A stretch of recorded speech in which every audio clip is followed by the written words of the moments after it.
Welcome to simSchool. We are going to spend the next 30 minutes walking through the most essential information that we have found is really helpful to have when you start using the environment. From how you log in to what you should expect to see when you actually access your account to ways that you can reach out for help.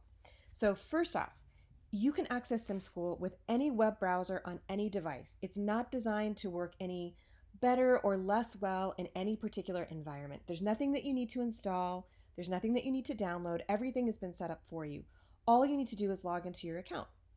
Now, if you find that things are not working for you the way that I'm showing you, that maybe things seem a little bit slower or that you're not able to navigate around as successfully, the most important troubleshooting thing that you can do is number one, make sure that you don't have a lot of other things running in the background on your computer. Because while you can use any device and while you can use any browser, you can think of it like simSchool doesn't like a lot of competition. So if you've got Canvas open, or if you've got Turnitin open, or YouTube or Netflix running in the background, those are all web-based applications that just take a lot of processor capacity. And then if you open simSchool on top of it, you might find that things are a little bit laggy. So use whatever device you'd like, whatever browser you're most comfortable with, and try to make sure that you don't have a lot of other things running in the background. First thing for you to know is how to log into your account. All of you have been sent an email letting you know that you're enrolled in a new simSchool course and providing you a link to set your own password. That's the only thing that you need to do is set that password. Now, where you log into simSchool does matter. That email that you receive directs you to visit newyork.simschool.org. We actually support programs across the United States and in multiple countries around the world. And so there are lots of different URLs for simSchool. We do that for performance reasons and we do it for security reasons.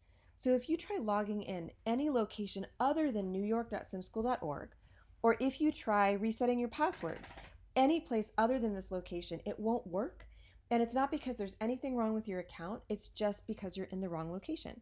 So do make sure that you are always coming to simSchool New York to log into your account. That's where you're always going to want to be. Now, if for some reason you don't remember getting that email, it would have come from support@simschool.org. If you would, check your university email client. Check the trash folder, check your spam folder to see if you find it. Maybe even search for simSchool and see if you can locate it because we want to make sure that emails are getting through to you. If you don't locate it, on the bottom of every page of simSchool, whether you're logged in or not, there's a link for support. We respond to support emails 7 days a week. Monday through Friday, it's about 18 hours a day, and on the weekends, it's about 10 hours a day. So this is the second most important thing for you to know. First is how to log in, find your email, set your password. Second is if you have any questions, including most importantly, you can't find the email and you need help getting logged in, contact us at support. We're always going to respond to you as quickly as you can. And once you get into the platform and actually start using it, if you feel like there would ever be a benefit in having live support, maybe working with someone one-on-one in Zoom, working as a small group, you are always welcome to come to calendly.com/simschool and schedule a time for yourself either for co-teaching or for quick technical troubleshooting. You can find a time at your convenience, and then you'll notice that the system will send you an email with a Zoom link, and someone from simSchool will log in and answer any questions that you have, support you in any way that you need. So that's the second most important thing. How do you reach out for support if you need it? Contact us via email if you've got an urgent concern. If maybe you have important questions that are not as critical, schedule a time that's convenient for you. So now let's go ahead and get logged into the system so you see what you should expect. Now you are going to be visiting newyork.simschool.org, ny.simschool.org. I'm going to log into a demo account in a different location just because this is where we have it set up. So I'm going to enter a student email address, the password for this individual, and then what you should always see when you log in is this giant banner that says courses. If you see anything other than this, reach out to us right away. The reason for that is because it is possible to register for a demo account on simSchool. And people do that all the time for whatever reason. If you do, when you log in, the interface looks different. So it's very easy for you to recognize, oh, okay, I'm in a different place than what I was being shown in the overview training. If that happens, reach out to us at support right away. It's a really quick fix for us to make sure that you're connected to your course and that you're in the right location. So after that, once you've logged in, you see the giant banner that says courses. Notice these subheadings that say current section and archived sections. If you have never used simSchool before, when you log in this semester, you will only see an area that says current sections. You'll see the name of your course or courses that you're enrolled in, and you'll see the name of your instructor. The reason that there are archived sections, this is actually important. So once you've logged into simSchool, everything that's here and everything that you do is yours. We will never delete anything from your account, from your course assignments to the reports that get generated to the time that you've accumulated in the system. We never take anything away from you, and you have unlimited access to this platform for an entire calendar year. So even if you are only enrolled in a course that's using simSchool first semester, you've still got access to it second semester and through the summertime, actually through the end of September of 2022. The reason that we do that is because we know from all the research that's been done on this platform over the last 10 years, and it is the most widely used and researched simulation in education. We know that practice is what builds teacher mindset, and it's what builds self-reflective capability. That's what simSchool is trying to get you to, is building growth in those areas. And so we want to make sure that if you want to keep coming back in and practicing, you're never restricted from doing that. Or if you discover, let's say, midway through second semester or at the end of this academic year, that you would like to go back and download a report or maybe a resource that you had before and use it as part of your portfolio, or use it for a project, or you just need a record of that time that you've accumulated, we're never going to delete it from your account. But what you will notice is that at the end of this semester, so if you were to log in January, let's say, you will notice that you'll have an archived section. And anything that you did from first semester is going to get put in this archived area. So we do that really just to clean up the display for you, but you're never restricted from accessing anything. You can always click on a course, even if it's archived, get back to anything that you've done before. Now, the way that you're going to complete your course assignments, you'll click on the name of the course. You'll land on this overview page first. If you don't see anything listed here, don't worry. Sometimes instructors will provide additional information on the overview page, and sometimes they don't. So if you don't see anything, it's not a big deal. The next thing that you have access to is a resource library. I strongly suggest don't avoid this. Sometimes people will look at this and feel like it's overwhelming because there's so much here. There is no requirement, there's no system requirement that you watch or utilize anything that's in this library. Your instructor may have different guidance for you, but the system isn't going to require you to do anything with anything in this resource library to be able to complete your course assignments. It's really just here to be helpful for you.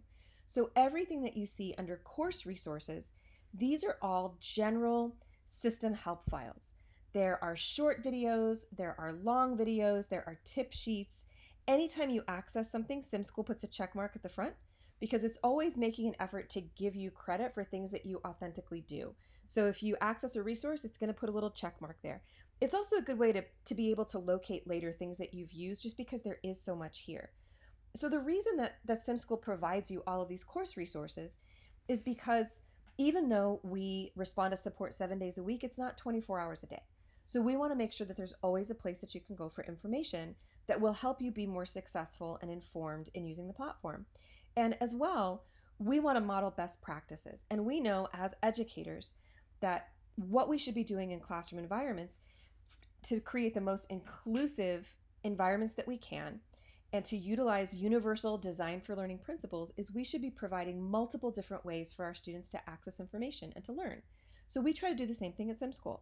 So if the right way for you to get help and to get a question answered is asynchronous communication via support email, great. Use that as a way to get support. If you would prefer to work with someone one-on-one and that live dialogue is how you prefer to learn, go to Calendly, schedule a live time for yourself. If you are someone that's more like me and maybe you like to read something and then just see it, maybe you're a visual person, that's what this resource library is great for. The tip sheets and the videos, they're not designed to be like these highly technical computer science manuals. They're nothing like that. There are lots of screenshots, lots of visuals, bullet points, tips. So don't avoid the resource library. It's really helpful for it. So the course resources tab, these are just general. Now what the module resources are, this is another reason why we make sure that we never take anything out of your account.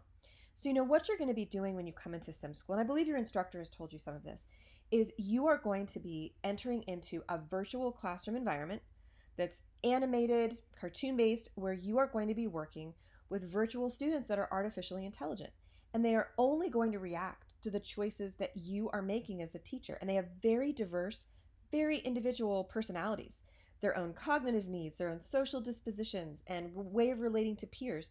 And it really gives you a chance to experiment in an entirely safe space with how different profiles of learners react to different things that you might ask them to do academically, and different ways that they might respond to classroom management strategies that you might use. So you can really think of simSchool as being like this lab space for you to experiment with all the different factors of being a teacher, and then get feedback on the things that you're doing, the things that you're doing well, and maybe areas in which you could improve. And we're going to take a look at that together.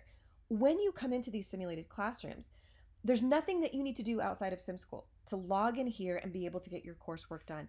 Everything that you need always lives in the cloud for you 24/7. Anywhere that you are, you should be able to log in and get your course assignments done, get time logged. When you come into these modules, into these simulated classrooms, there's always something for you to do with the students. There's a lesson plan that's programmed and coded in. We've made sure that we source those lesson plans from as many interesting, standards aligned, free open educational repositories as we can find. And we do that because we hope a nice side benefit of the platform for you is that it's just a good repository for quality resources that you could take into a classroom. So we want to make it easy for you to get back to them. So that's why in your own personal resource library, there's a tab where anything that's embedded in the modules, you could just quickly jump to it and you can download things here. So like, let's say that you've had a chance in the simulation to experiment with this constitutional lesson plan on why people sign or don't sign or choose to support or don't support a point of view, and you liked it. You could download it. And even if you don't particularly, let's say, love this lesson plan and want to take it into a classroom, what we hope is that somewhere in the back of your mind, you've logged away, oh, okay, so now I know if simSchool has put this resource here, I know that that means that the National Constitution website is someplace that I could go for free, standards aligned, open educational resources, and I wouldn't have to pay and I wouldn't have to register for it. We hope that that just becomes part of your toolkit, part of your knowledge base that builds as you're using simSchool. So that's what that other tab in the resource library is there for. It's just for you to quickly see, okay, so how can I get back to those lesson plans that I've used before? Okay, what module did I use that in if I want to go practice in it again? simSchool tries to make everything very, very transparent and very available to you. So that's the resource library. Now, where you're actually going to do course assignments and get time logged is in what we call modules. So a module is a fully self-contained teaching and learning experience where you are either going to be watching somebody teach or teaching yourself. Now, all of the modules that you all have assigned to you, they're all going to be teaching simulations for you this semester, where you are the teacher in the classroom, you're directly working with the AI students, and you're getting feedback. But I do want you to see the two kinds of modules that exist in simSchool in case you come across one in the future. So what you're seeing here is you're seeing the names of the modules that have been assigned in this particular course. Anywhere that you see one of these gray circles or one of these bubbles, it's something that you're going to do. So it's either a class that you're going to watch being taught or that you're going to teach yourself, or it's a reflection question that you're going to respond to. And the way you can tell the difference is where it says type here. If you see it, it says it's a video module. That means, okay, I'm going to be coming into this module. It's going to give me context for what's happening in a simulated classroom, and then I'm going to get a chance to watch someone teaching in the simulation. And in fact, the closest thing that I can compare those videos to, they might not be like videos that you've seen in any other system, is if any of you are familiar with or enjoy Twitch as a platform. So Twitch, where you can go and you can watch professional video gamers live streaming themselves while they're playing a video game. Turns out that's a really educational process. We have found the same thing in simSchool. You can gain a lot of insight in watching an experienced credentialed classroom teacher who's also an expert in simSchool and using these simulations come into the simulation, teach it, and talk aloud through their thought process, why they're doing what they're doing. You can really gain a lot of insight that way. So if you see one of these modules and it's labeled a video module, that means that's what you're going to be doing, is watching a video of somebody else teaching a learning segment in the simulations, talking about their thought process, and then you're going to reflect on it afterwards. If you see multiple circles like this under classes and it says playable, that's a module where you're going to be actually doing the teaching yourself. Let's take a look at what the format of both of these looks like. Again, even though you're going to be using all teaching modules, in case you encounter one in the future, you'll know how it operates. So when you click on a module to play, this is what you see. You see an overview and instructions. that gives you context for what's going to be happening in that class. So who's being taught, what are some of the details of the students. Consider this like your planning time. Read the overview. Then you'll notice there are resources attached. So like in this case, in this particular simulation, the lesson plan is on social stories. My strong suggestion is don't spend a ton of time, really scrutinizing these lesson plans word for word. We've made sure that they're quality resources. But what you do want to look through is see, okay, so what's the intent of this lesson plan? In simSchool, you are not going to be standing in front of a virtual dry erase board, let's say, and like actually teaching students how to solve a calculus equation. You may have a lesson plan, though, in which there is the requirement that students listen to you. There's a requirement that students take notes or that they draw on prior knowledge to understand how to solve something. And then what you're going to be doing is really observing and decoding their behavior based on what you're told about their needs as students. And I'll show you, it's very easy to see. Why are they responding the way that they are? And as a teacher in a classroom, what are the tools, what are the strategies that you might be able to use to manage discipline, to manage overall class dynamics and behavior, to help students address maybe academic concerns or stressors that they're experiencing. So what you want to do when you see these lesson plans is look for things like, okay, does this require students to have prior knowledge? What are they doing? Okay, it looks like in this lesson plan, they're thinking about, okay, so this is about self-regulation. It's working through social dynamics and issues. Okay, so some of these might be, sensitive topics for some students. Conflict resolution, appropriate behavior in the hallway, following playground rules. Okay, so if I have any students that are really sensitive or maybe very shy or trauma impacted, there could be some triggers in here. So that's just good to be aware of. And then what else is happening? Okay, so they're drawing a picture of something. So there's a construction, there's a constructivist creative component. They're talking to other people at their table. So there's a social component there.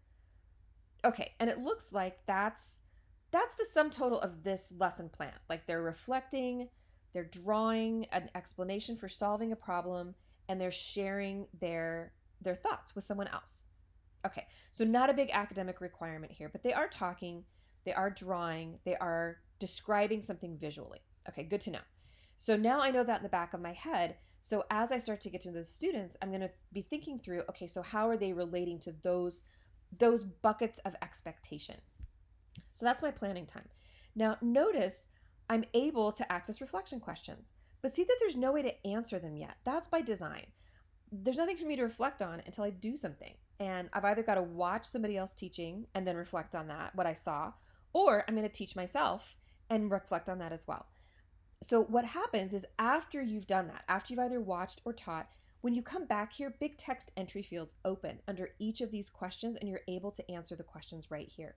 So don't copy and paste them into a Google Doc or Word or something like that. Everything that you need to complete your assignments and complete your time, you can do in simSchool. And in fact, you don't even have to remember everything that I'm telling you because there's directions on every page.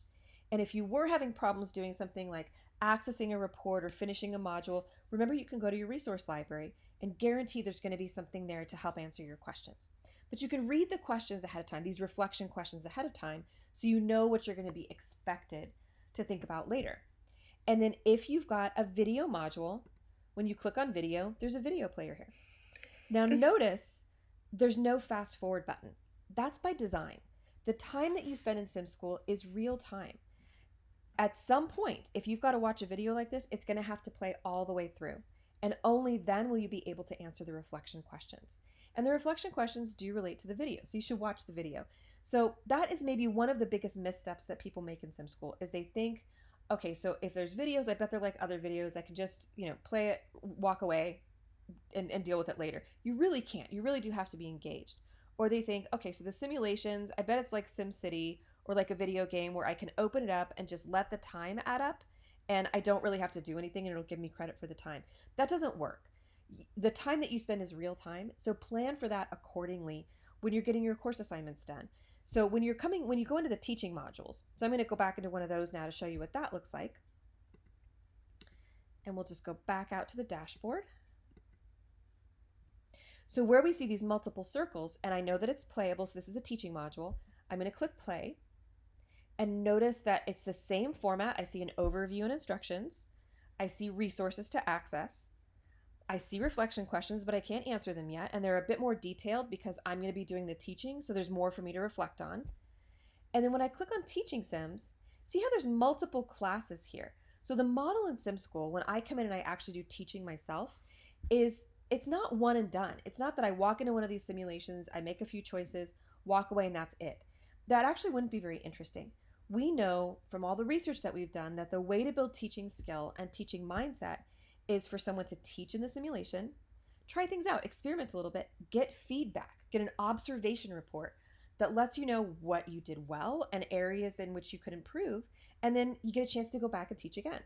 So what you see here is class 1, 2, 3, 4, and 5. This is the same class of simulated students in the same seating arrangement, and you're going to be teaching them the same lesson plan 5 different times. So it's almost like game levels, and you can almost think about it like leveling up every time. So if you teach the first class and you feel like it did not go well, it's like the students hated each other and they hated you and you hated the lesson plan and it was just all bad. That's okay. That's part of the formative skill building process. You're always going to get a chance to teach again.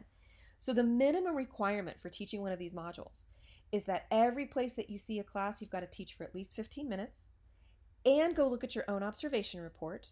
And then it unlocks the next class for you. And I'll go into a different course and I'll show you what that looks like when someone starts completing that work. So just plan for yourself. If I've got to try 5 times here, and every time I've got to try for at least 15 minutes, I'm going to spend at least an hour and a half doing this module. As long as you plan for that, you're going to be just fine. Because sometimes people think there's a way to cheat it, or maybe you could skip ahead, or it's not actually 15 minutes on a real clock. It really is. Now, you never have to feel glued to your computer. You can always pause. You can come back later. They're simulated students, so that's fine. It never counts against you. But at some point, simSchool needs to observe you for at least 15 minutes so it can give you reasonable formative feedback. That's the reason for that time increment. It's to your benefit. So it can really watch you and say, hey, this is what I saw you do. This is what I didn't see you do. Now, what it looks like when you click on one of these classes, and I'm just going to resume this one that's in process, the very first time, and only the first time, that you log in and you click on any class to teach, and it doesn't matter what module it's in, it's automatically going to pop up a 5-minute video for you here on teaching in simSchool. So I'm not going to dig into that right now because I don't want to be redundant, and I know you're going to have to watch that video. And I promise, if you don't watch it, if you try to collapse it, simSchool is going to pop it right back up again for you. If you try to fast forward it, it's going to rewind it, and it's going to try to show it to you again. It's only 5 minutes long. It's genuinely helpful. And then after you've watched it that first time, it's never going to appear again, but it is in your resource library, and you could go back and find it if you wanted to, just as a refresher. After that, after you've watched it, this is what's always going to happen. You'll click to resume or click to teach.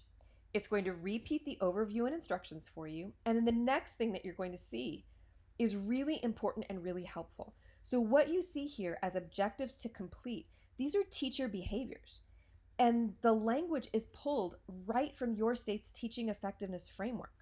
So if you were a student teacher in a live classroom and a field supervisor came in and did an observation of you, or if you were a credentialed teacher and your school principal came in to do a semester or annual observation of you, these are among the things that they would be watching to see if you were doing in the classroom. That's exactly what simSchool's artificial intelligence does. It's going to tell you if it saw you do these things. But not only that, it's going to tell you who it saw you do them with.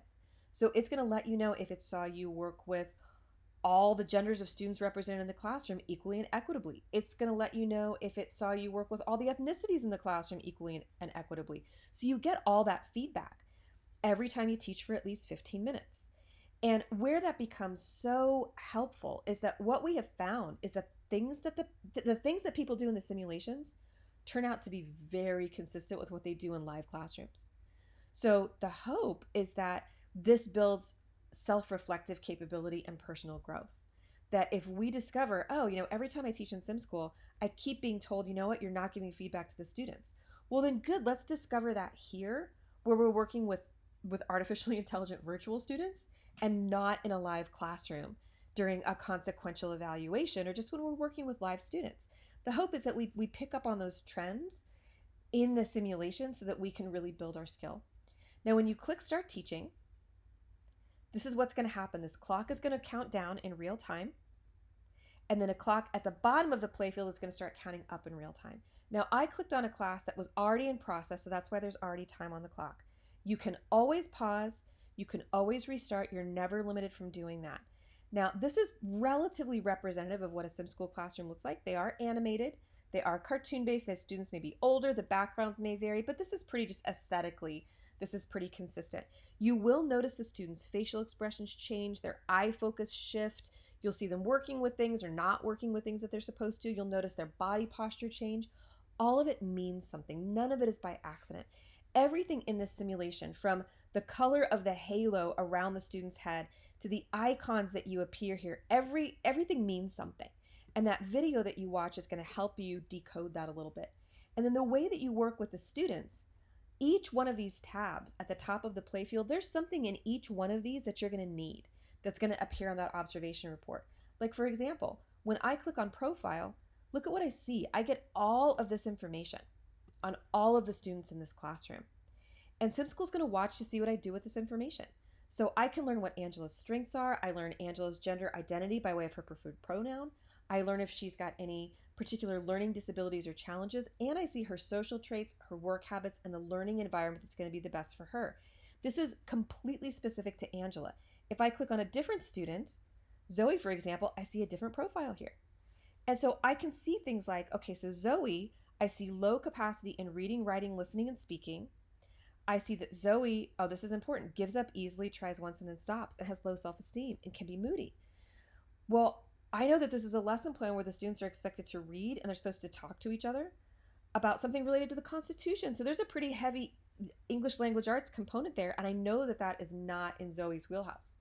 And that she's prone to give up easily and she has low self-esteem. So if I see her raise her hand and say something like, can I do something else? Or I don't want to do this, I'm going to try my best to not assume that that's coming from a place of being disrespectful. And I'm going to try first not addressing that in a disciplinary way, because I know I'm asking her to do something that's genuinely hard for her. So I've got to figure out what would I do in that situation. There is something under each of these tabs that I might do in a live classroom. Like if I come to teach, I'm going to see under instruction, all of the instructional prompts from that lesson plan, from that PDF are here. But the pace that I go at, and if I want to switch up the order, if I want to differentiate for individual students, that's all entirely up to me. If I want to provide accommodations, if I want to layer in classroom management strategies, I can really think about all of these options as being tools. I've got to decide what to use when, but all the options are mine. Nothing will happen in the simulation if you don't choose it, and the students are only responding to the choices that you make. So navigating teaching in this way, clicking on these tabs and thinking, okay, I'm not using my voice, I've got to decide what I want to say. Do I want to ask students a question? Do I want to give them a directive? Do I want to use just a comment that's here for my convenience, or do I want to type my own? The AI will respond to it. What tone of voice do I want to use? Like, do I want to use a really dominant, strong tone of voice? Do I want to be super friendly with the students? Like, what am I trying to convey to them? What all of this is about is simSchool really trying to see into your frame of mind. It's measuring intentionality. So that's why the interface is set up the way that it does, and it takes a little bit of getting used to. So give yourself permission to teach or restart, pause. That's all okay. That's all going to help you get used to things. Watch the videos or the tip sheets that are in the library. What simSchool is very, very good at is trying to see what you're thinking. And then if your thinking changes over time after you're given feedback. So that's why things are laid out the way that they are. And what you'll find, and I know it sounds really strange to say at first, but what you will find is that these students have very, very distinct, very unique personalities. And that even though they're cartoon-based, they react to you in really individual ways, and you'll feel like you start to get to know them. And that's part of the point too, is that the hope is that the next time that you're in a classroom, if you have a student that is like, let's say we see here with Sarah, very average, solid capacity in all areas, gifted in art, outgoing, gives up easily, interested in a lot of new things, likes a challenge, that if you encounter a student like that in a live classroom, that somewhere in the back of your mind, you'll be thinking, okay, wait a minute, you know what? I've had prior experience working with a student who's super creative, really active, likes a lot of new perspectives on things. Okay, so what are the things that I can do to manage that student's needs and help them be an asset in the classroom and not a distraction? That's what all these tools are for, is giving you that opportunity to experiment with different things. And then what happens after every time that you teach, you're going to go visit your own observations. Now, I'm going to come to a different course where this particular student has actually done more work, so you can see what it looks like when you actually start completing things and your time is getting recorded. So when I come to this prior course for Max and I click on his modules, what I'll see here, he's got a lot of modules in this course, so it might take a second to spin up. So notice what I see here. Every place that I see a blue clock, that's some place that Max has started working, but he's not done yet. So what happens every time you teach for at least 15 minutes and go look at your own observation report, it turns it into a green check mark if you're teaching. If you're watching a video, once you've watched the video all the way through, it turns it into a green check mark, and then you can answer the reflection questions. So what it looks like, what these green check marks symbolize, if I click on play and I come to Max's observations, this is where I get to see that feedback. So what Max gets to see first off is these percentages. Now, these are not a grade of you. So if you see 46%, don't panic and think, oh, I failed teaching this class. No, you didn't. That's a percentage of students that you helped improve, either academically or emotionally, directly because of choices that you made. So frankly, anything above 0 means that you did something that was positive for one of the students in that classroom. The question is, the goal should always be, can I get it higher?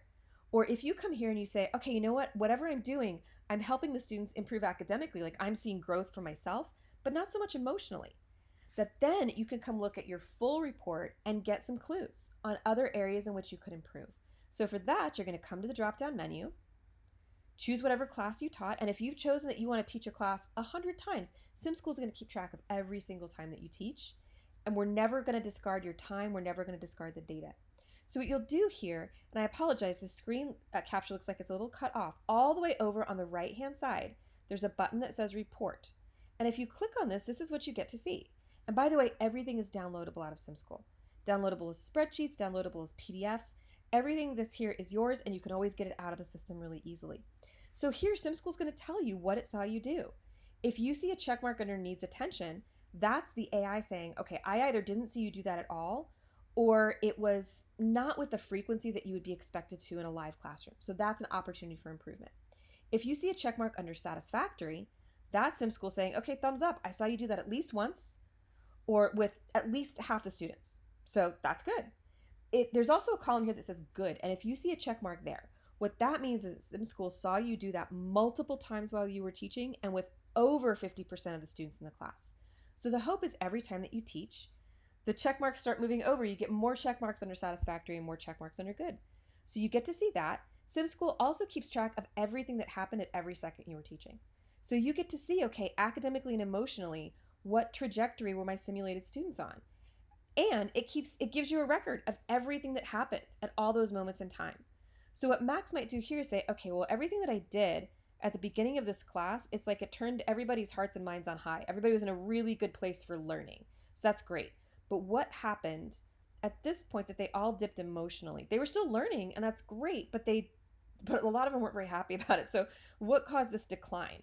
So he can come down here and look and go, oh, okay, this was a math lesson plan. I started having them we started moving into direct instruction, and I bet it was just hard. It was just hard. So they were learning from it, and as we know, like medicine doesn't always taste good, but we still need it. So it's okay that they didn't love it, but what he might try the next time he teaches, like notice he was doing, it was all lesson plan until about the 7-minute mark, and then look what happened at the 7-minute mark. He just talked to them a little bit, and that caused a little bit of a bump. So what he might learn from that is, okay, you know what? Actually just interacting with the students. Like, what did he say to them at that 8-minute mark? He just asked if there were questions. He told them they were working hard. He gave them positive affirmation. That's when they got that bump. And that was a really positive thing. So what he might take away from that is, okay, if I'm having my students do something that's difficult, I don't want to give inappropriate praise. But I can recognize that they're working hard, that they're paying attention. Maybe use nonverbal communication strategies. Give them a thumbs up, smile at them. Those are options that are available to you in simSchool. And that's a pretty easy thing to do while they're working. So he might try that the next time that he teaches and see if maybe that keeps them emotionally feeling a little more content and happy.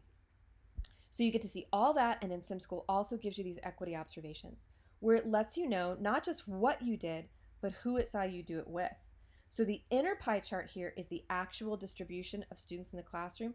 The outer pie chart is how you were observed through the lens of gender, ethnicity, language ability, and learning need of the student. So the hope is that you get here to these equity observations and that they're relatively equal. Because if we're not working with everyone in the class equally and equitably, then not everyone has an opportunity to excel in the same way. So if you get here to these equity observations and you see a lot of skewing, like you get here and you realize, oh my goodness, it's almost all blue, that means I basically just worked with the girls in the class. Don't ignore it. Make that something that you really think about the next time that you teach this class, because you know you've always got a chance to teach again. So you get this information after every time that you teach.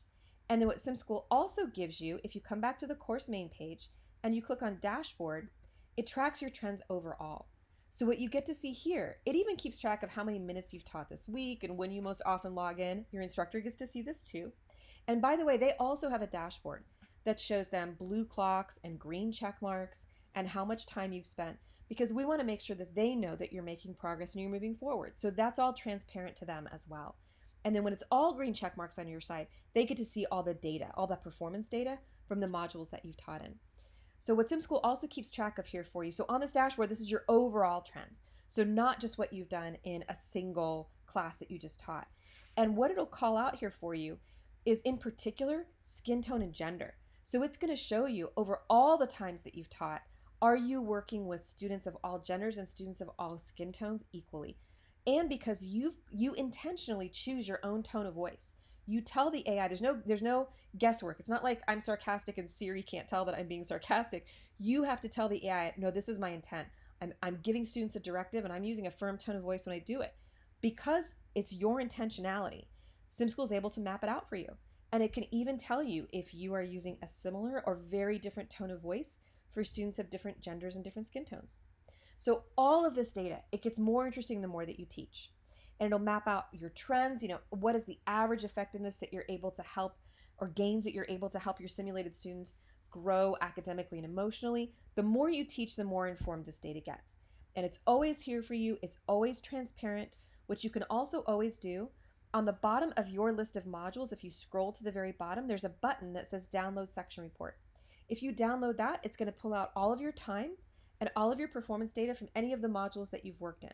So you can download PDF files, you can download your section report, just everything is very, very transparent for you. And this is the platform. The navigation never gets more complicated than this. That's the way that the logic works. Everything, you should be able to click on everything, open up the simulations exactly the way that I did. It should be a real-time clock that counts down. If you experience anything other than that, make sure that you reach out to us in one of those two ways. There's always a way that we can help troubleshoot the technology or answer your questions. And that's what we're here for, and it's why we're available 7 days a week. So the next step is just getting logged in. I promise you, you cannot break anything in this platform. There's no delete button. There's no upload button. The interface is super reliable. It's very simple. That complexity comes from the teaching and the simulations. And what we always have to remember is it's trying to get us through to that data. The goal is to get through to those reports, because that's what really helps us think about what we're doing well so we can celebrate that and build on it, and helps us identify if there are areas of deficit or opportunities for improvement or blind spots that we have that we can really work on shifting our own mindset on in a simulation environment rather than discovering that in a live classroom. So that's the platform. If there is anything that you need, never hesitate to reach out to us at support, and we look forward to working with you this semester.